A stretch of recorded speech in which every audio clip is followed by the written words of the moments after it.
Now here is a practical technique. The first thing you do, you must know exactly what you want in this world. When you know exactly what you want, make as lifelike a representation as possible of what you would see and what you would touch and what you would do and physically moving in such a state. For example, suppose I wanted a home, but I had no money, but I still know what I want. I, without taking anything into consideration, I would make as lifelike a representation of the home that I would like, with all the things in it that I would want. And then, this night, as I would go to bed, I would, in a drowsy, sleepy state, the state that borders upon sleep, I would imagine that I am actually in such a house, that were I to step off the bed, I would step upon the floor of that house. Were I to leave this room, I would enter the room that is adjacent to my imagined room in that house. And while I am touching the furniture and feeling it to be solidly real, and while I am moving from one room to the other in my imaginary house, I would go sound asleep in that state. And I know that in a way I could not consciously devise, I would realize my house. I have seen it work time and time again. If I wanted promotion in my business, I would ask myself what additional responsibilities would be mine were I to be given this great promotion. What would I do? What would I say? What would I see? How would I act?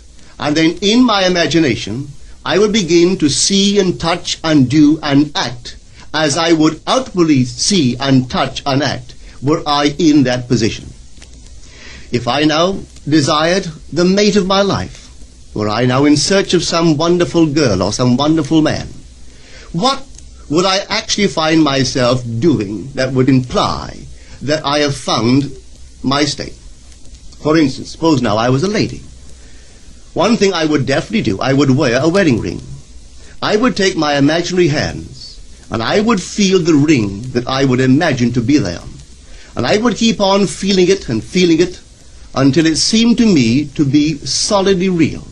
I would give it all the sensory vividness I am capable of giving anything. And while I am feeling my imaginary ring, which implies I am married, I would sleep. This story is told us in the Song of Songs, or the Song of Solomon. It is said, "At night on my bed, I sought him whom my soul loveth. I found him whom my soul loveth, and I would not let him go, until I brought him into my mother's house, right into the chamber of her that conceived me." If I would take that beautiful poem and put it into modern English, into practical language, it would be this. While sitting in my chair, I would feel myself right into the situation of my fulfilled desire. And having felt myself into that state, I would not let it go. I would keep that mood alive, and in that mood, I would sleep. That is, taking it right into my mother's chamber, into the chamber of her that conceived me. You know, people are totally unaware of this fantastic power of the imagination. But when man begins to discover this power within him, he never plays the part that he formerly played. He doesn't turn back and become just the reflective life. From here on in, he is the affecter of life. The secret of it is to center your imagination in the feeling of the wish fulfilled and remain therein. For in our capacity to live in the feeling of the wish fulfilled lies our capacity to live the more abundant life. Most of us are afraid to imagine ourselves as important and noble individuals, secure in our contribution to the world, just because at the very moment that we start our assumption, reason and our senses deny the truth of our assumption.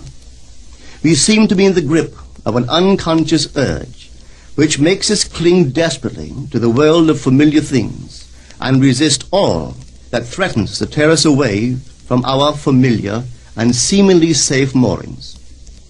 But I appeal to you to try it. If you try it, you will discover this great wisdom of the ancients, for they told it to us in their own strange, wonderful, symbolical form.